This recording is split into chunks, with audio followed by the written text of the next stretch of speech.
Hello, everyone. So we are gathered here, gathered online, for exploring together the resources offered by Asian theologians when they deal with conflict and peace building, which are issues that are of importance in all Asian countries, whatever the context.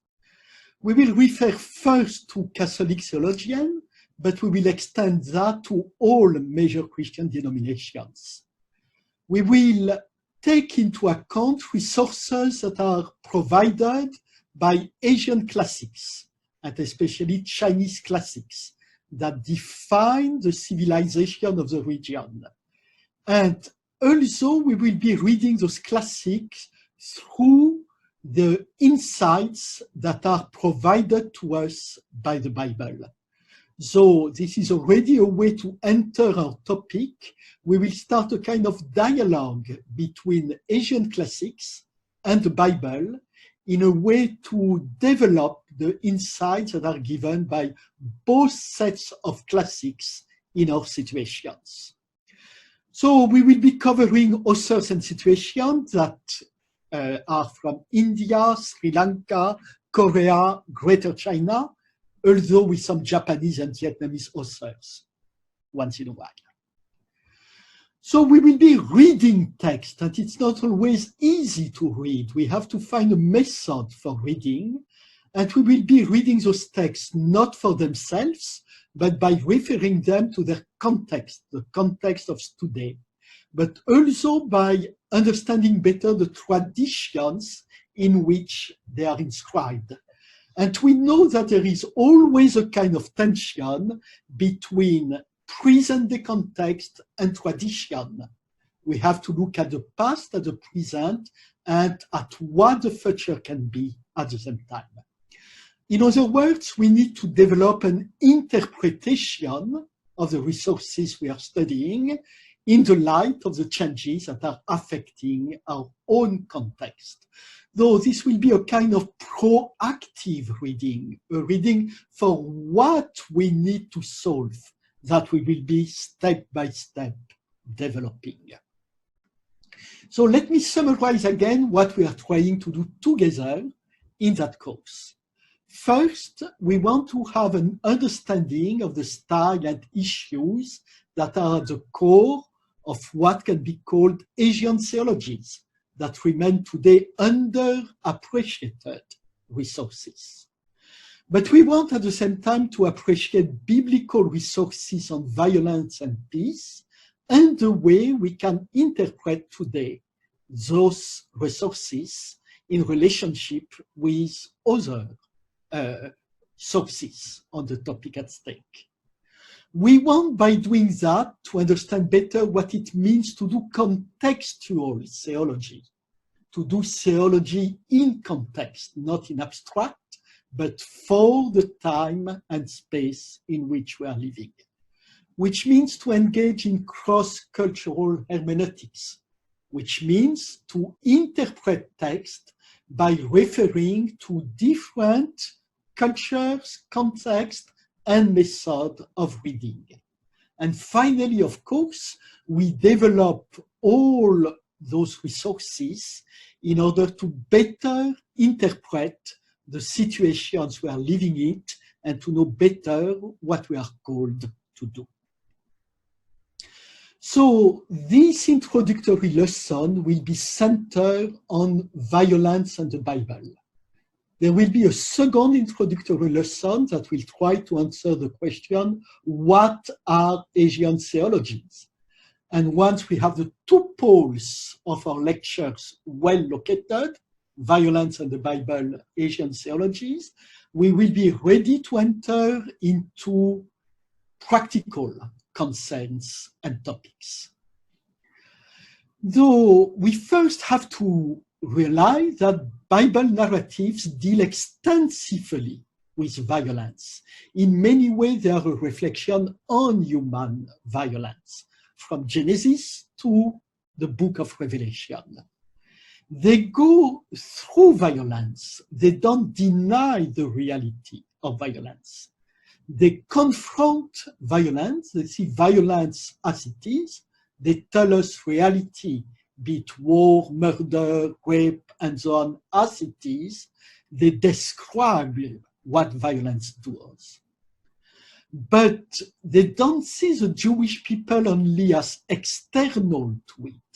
They see the actors of the Bible immersed into it, part of the violence that occurs, even when mainly victim of it.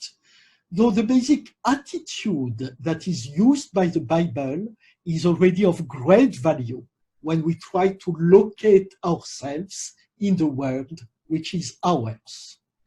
I would say that for the Bible, human history can be called a narrative of violence. Violence happens in many ways: wars, exploitation, cultural and sexual aggression, etc., etc. How can we overcome such fate? This is what the Bible is also trying to tell us.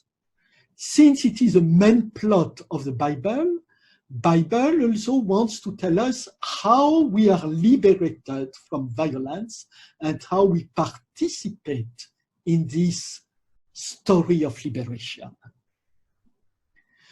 So I will put the focus on 4 excerpts of the violence, 4 books. First, there is the book of Genesis from chapter 1 to 9. Second, there is a prophet, Ezekiel, that has developed an especially strong reflection on violence phenomena. Third, there is a concept of holy war that is first present in the book 14th of Exodus, when the people crosses the Red Sea, but is taken back by many other books in the Bible. And finally, there is the Sermon of the Mount in the Gospel, and especially in the Matthew Gospel. Let's see those 4 steps as basic moments in the biblical plot about violence, although, of course, they are not the only one. So violence, of course, has a rich meaning. It can be physical violence, but there are many others. Sometimes words are more lethal than fists. Indifference, silence can kill someone. Violence is a force actually, which is very well expressed by the word Baoli in China. Baoli speaks at the same time of death power and of life power. We can think about water, for instance. Water can immerse you, can destroy everything, and well channeled, when life power is well channeled, well, Li can become strength, can become something that brings even more life to us. So we see actually this ambivalence of life power and death power already expressed in a passage of the Book of Wisdom. And I too went born in hall the common air, and fell upon the kindred earth. Wailing, I uttered that first sound common to all. In swaddling clothes and with constant care I was nurtured. For no king has any different origin of birth. One is the entry into life for all, and in one same way they live it. Somehow, the Book of Wisdom speaks to us about the solidarity of life and death. The baby that is delivered to life at the same time already experiences a violent beginning. He experiences life and the threat of death at the same time. Though the first cry of the Book of Wisdom refers to a common destiny, but maybe it leads us to think about another first cry, the one of the Word of God in Genesis, which seems to awaken forces of creation and destruction. Let it be light. And as I said already, this power of life and death is always expressed by the one of water that you see especially in the Psalms. The voice of the Lord is over the water. the God of glory thunders, etc., etc. God, by giving us the water, gives us a fertile universe, and the waters are given to us also as a reminder of what the power of violence can do to us when we let it go loose. In the Bible, from the beginning to the end, the separation of water expresses the creation and salvation power of God. There is no question about that. When God separates among the water, he establishes an orderly world. Dividing the water is to create the world. To divide the Red Sea liberates the nation. And to divide the sky in the book of Revelation is to create a new world. Then I saw a new heaven and a new earth. The former heaven and the former earth has passed away, and the sea was no more. And on the contrary, the flood, Hongshui, manifests the violence of death. The power to divide, to make distinctions, is the power to create. And it is the opposite of the power of chaos. Okay. So the story of violence in Genesis, after God has created the world by dividing, especially by dividing the water, starts with the story of Cain and Abel. If you act rightly, says God to Cain, you will be accepted, but if not, sin lies in wait at the door. Lies in, sign lies in. In Hebrew, that's a word used for animal. Animal lie in, waiting for their prey. Okay, the animal symbol of Genesis refers to the pre-beginning of the narrative. Eva did not subdue the snake that was lying in, but it listened to. Though the challenge is already expressed in those first chapters of Genesis. Is human nature subduing animal nature, or is animal nature subduing human nature? And what exactly does subduing animal nature mean? After creating people, God blessed them and said, you must manage the fish in the sea, the birds in the sky, and so on.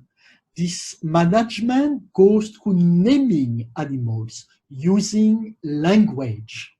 Though there is a kind of dichotomy, which is expressed already, between being able to name, to use language, to let language be my characteristic, to engage in relationship through language, or to let a power that cannot be named, that has no language, prevail over me. Okay. Man is the image of God because he does the same thing that God does. He distinguishes, he separates, he gives each animal a name.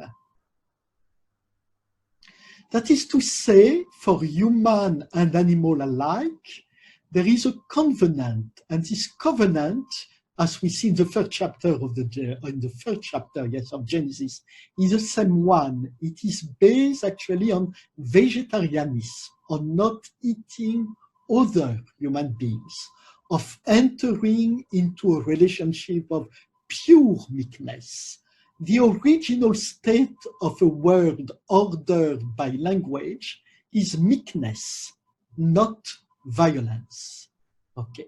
And of course, it's very different from what we see already in Genesis 4, when Lamech says, I have killed a man for wounding me, a young man for bruising me. If Cain is avenged 7 times, then Lamech 77 times. So what we see already in the first books in Genesis, from Genesis 2 to 9, is the pandemic of violence, the unceasing development, multiplication of violence. Once you let the virus of violence enter, it is indeed contagious. Very quickly, this power of violence that is lying in at your door, that was lying in nearby Cain will infiltrate the whole world. So over time, the earth was corrupt in the view of God and full of lawlessness. The flood symbolizes the end of result of violence. Okay, so biblical stories often combine human violence and natural flaws, and they imply that if violence is simply flooded, vanquished by violence, the earth will no longer exist. We've got the same idea in Chinese, when the art of irrigation is the character zhe. We will meet with this question later, but we know that for Chinese author, you don't confront water, you play with it, you find a meek way of channeling water so as to make this force of violence because a force of life. But when violence is out of control, it returns, it makes us return to a chaotic state, the one before the formation of regulated social organization. It is no wonder that in many civilizations, the myth of floods reveals the fear of a state of social chaos and mutual destruction. So we know that those first 9 chapters of Genesis go from the creation of the world and of man to the flood, where everything is destroyed. It seems that God repents from having created the world and man, especially in that world. But just after the flood, we have the first use of the term berit, alliance, covenant, in the New Testament. That's the first time this word happens. This alliance is already a new alliance because it transforms at least one commandment found in Genesis 1. From now on, man can eat animals. That was not the case in Genesis 1 and 2. As long as he does not drink their blood. Why this limitation? Because this is a reminder of the original ideal states of non-violence, of meekness. God, if you want, deals with violence that permeates man's heart and humankind's social structure. Man expresses a certain aggressivity, but God always gives him a reminder of what should be an ideal state. Okay. And we see that the way God speaks about the relationship between man and animal is not the one we see in Genesis 1. Fear and dread of you shall come upon all the animals. This is not a promise, this is somehow a kind of resignation of God. Yes, after violence, indeed something has been changed. But please, in the interdiction of drinking blood, find a kind of reminder of what an ideal relationship should be. Indeed, the purpose of the covenant is to control violence, to ensure the existence of mankind and of the world together. Okay. It seems that the covenant can tolerate some expression of human violence, so as to avoid excessive accumulation of violence. Just like the river soaring, such accumulation becomes a disaster. This is a kind of water control. Covenant is a kind of water control. The covenant digs channels so as to direct the flow of social violence. The project is not only preventive, but also educational. In short, the human power to manage, to control animals indicate the responsibility proper to human beings, to subdue their own animal nature. If human nature cannot subdue animal instincts, violence will inevitably spread until the end of all flesh and blood. Let's go to Ezekiel now. And we have to answer the question, can human's nature control its animality? We find an answer in the criticism of idols that is led by the prophet. The worship of idol by the people seems to be the worship of their own animality. For Ezekiel, they worship the most loathsome beast. Stupidity, as to regard stupidity, they are worse than the rest, and so on and so on. So humans, by worshipping animals, become animals themselves. And in the text of Ezekiel, which is rich, we cannot enter into the details, three characteristics of violence emerge. First, God refuses to accept sacrifices. Because sacrifice projects human violence on the image of God, sacrifice can be seen as a kind of violence against God. Those who don't know God think he wants to receive sacrifice. They do not distinguish between God and idols. Second, there is a kind of violence which can be called violence against myself because it is expressly expressed in the sacrifice of future generations. All around the Israeli people, the sacrifice of the firstborn was very prevalent, and sometimes Israel is tempted to do the same. In the sacrifice of the firstborn, of the sons, Ezekiel discerns a kind of self-hate, hate against oneself, that prefers to worship inanimate portraits, the idol, and reject live portraits, that is a descendant, okay? It is a kind of victory of the death instinct, of which Freud, for instance, has spoken, against life instinct. The violent man asserts, one who does not fully conform to my image does not exist. There is a liberty of the son that will make it not exactly the image of the father, and the father cannot accept that. Finally, Ezekiel equates murder, adultery, economic exploitation, and idolatry. Because violence, as we have seen already in the sacrifice of the firstborn, negates the existence of others as meaningful for the one who lives among them. Denying the existence of the other and repealing the law go together.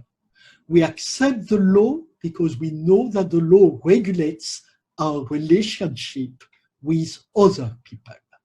So the nature of violence is finally to deny the meaning of the law. Violent people use idol as a substitute for the law, because idols are the representation of myself. Violent people establish themselves as norm and law. We find this also in the holy war theme in the Bible. There is no word for that, but we know that chapter of Exodus is the model of it. But what is chapter 14 of Exodus? So we know the Israeli people is pushed towards the sea by Egypt and fears to be exterminated. And so Moses will say to the people, do not fear, stand your ground and see the victory the Lord will win for you today. Those Egyptians that you see today, you will never see again. The Lord will fight for you. You have only to keep still. What is the most difficult things for people in situation of violence is to keep still, not to respond through violence. Keep still seems to be the inevitable condition for salvation. Later on for Israel, the ideal victory seems to be the one of the passive winner. For instance, in chapter 20 of Chronicles, there is a war which is described exactly on the same model. Okay? The Israelis do nothing, they sing to the Lord, they praise the Lord, and the Moabites are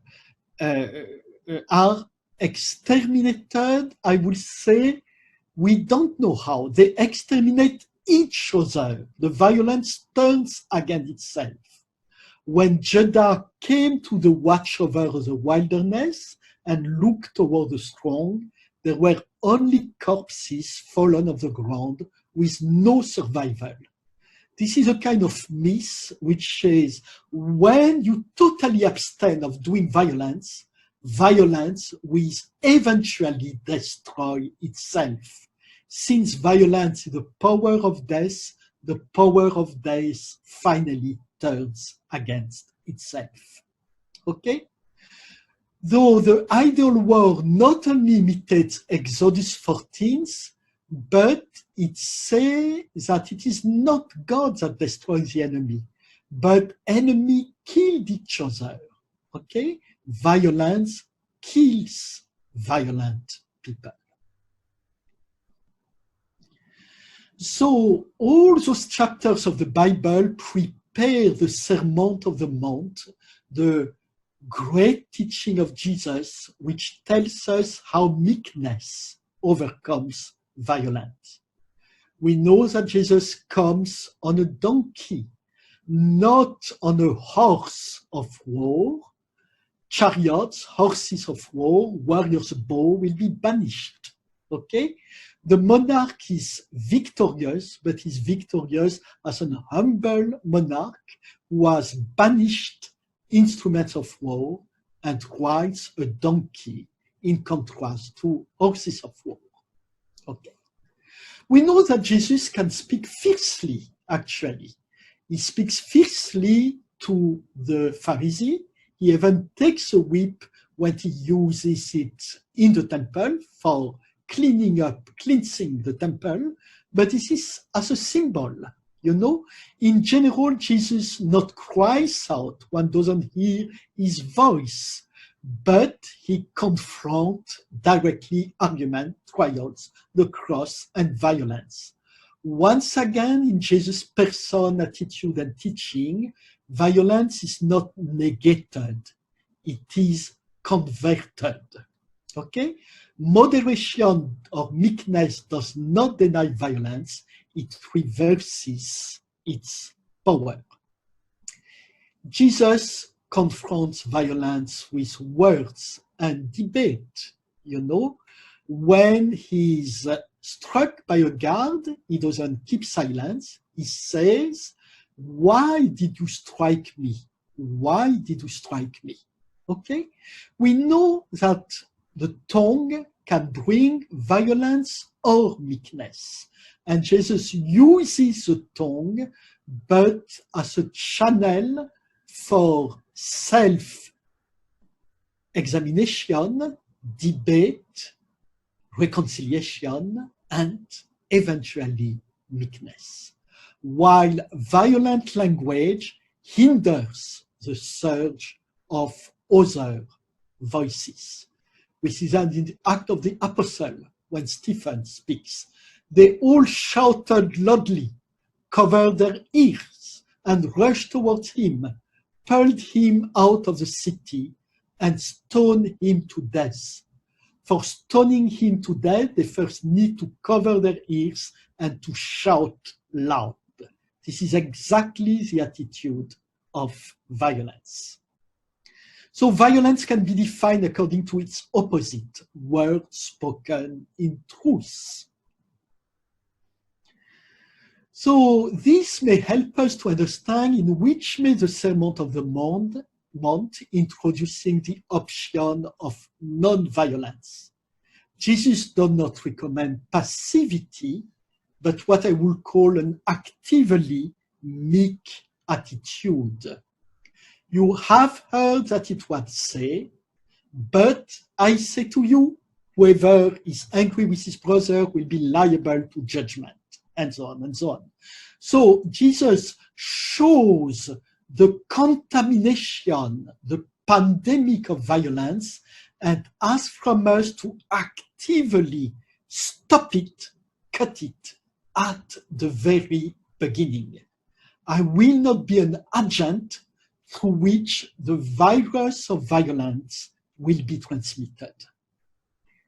So the purpose of this passage you have heard, don't do that, don't even scold your brother, is to stop the spread of violence at its root, okay? Which is exactly what did not happen in the story of Cain and Abel. But active meekness does not mean only to speak sincere words, also means to speak sincere words. Let your yes mean yes, and your no mean no. When you are actively meek, you're speaking the truth, okay? Active meekness opposes also cold violence, okay? You need to enter into a warm attitude. You not only passively or negatively cutting violence, you are actively working toward meekness. And if you greet your brothers only, what is unusual about that? Do not the pagans do the same? You need to warmly greet the people you don't know and even your enemies. Okay. So what does it mean to turn the other cheek in this view? Okay. Well, we should be attentive to the fact that turning the other cheek is a proactive attitude that means to make people realize that mildness is stronger and more resilient than violence. As I said, Jesus himself used questioning when he's struck by a soldier during his trial. If I have spoken wrongly, testify to the wrong. But if I have spoken rightly, why do you strike me? People who proactively overcome violence with generosity are unsettling for people. If anyone wants to go to law with you over your tunic, hand him over your cloak, and so on and so on. If he wants you to make 1,000 steps, do make 2,000 steps, okay? So there is a kind of contamination of weakness in this case, of increase, of multiplication of weakness. The style of the Sermon of the Mount intends to show that meekness is no weakness and is actually loaded with life power. As St. Paul says, the law entered in those that transgression might increase, but when sin increased, grace overflowed all the more. Still the vocabulary of water. There is an overflowing power of meekness, of active meekness. So I think all this might help us to do some provisional observation that will be of help when we analyze Asian traditions, and we will think about the context in which we are invited to overcome violence and to start peace-building progresses. First, reading seriously what the Bible has to say about violence makes me consider myself as an accomplice of it. I know that myself I can shout loud, I can cover my ears, or that can answer to injustice by injustice and violence. I know that it is extremely hard to be proactively engaged, creatively engaged into attitudes that will stun people acting with violence. I know somehow that I have developed a complicity with violence, that I need to be reminded that violence lies in like it was lying in nearby Cain. Somehow the enemy is not necessarily external to me. I may be my worst enemy. I can go one step further and say, I am my worst enemy. The first violence I need to overcome, to overflow, is the one I find in myself. Second point, looking directly at violence, the gospel sketches a way for speaking and living in meekness and truth. It presents us with a program. Active meekness, this is really the two words I'm propounding today. Active meekness, as suggested by the Sermon on the Mount, is not a fixed concept, but it is a process and result of constant innovation. Once again, I take the example of Jesus. He says, if you are struck on one cheek, turn the other cheek. Well, he does the same thing, but not in that way. When he's struck in his trial, he will engage into dialogue with the one who has struck him. This is another way of, showing, giving the other cheek. So it means that he doesn't want us to repeat attitudes of meekness, but to create attitudes and acts of meekness according to the situation we are plunged into. So meekness is a process of constant innovation, and peace building cannot but be a continuous creative process. There is not a blueprint for peace building. Or more exactly, if there is one, it must be all the time adapted and revised according to the concrete situation of violence we are plunged into. Just as violence can be seen as the ability to destroy, meekness and peace are the result of the ability to create. And let us remember that man is created at the image of God, because like God, with language, he creates. I would say the goal of the creation of man is for man to continue creation. Okay, there is an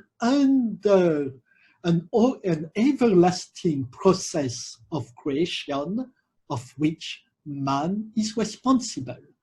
And creation and meekness are one and the same thing. So this is also a way of going to the next observation. There is a continuity between creation and reconciliation. There is a continuity between creation and reconciliation.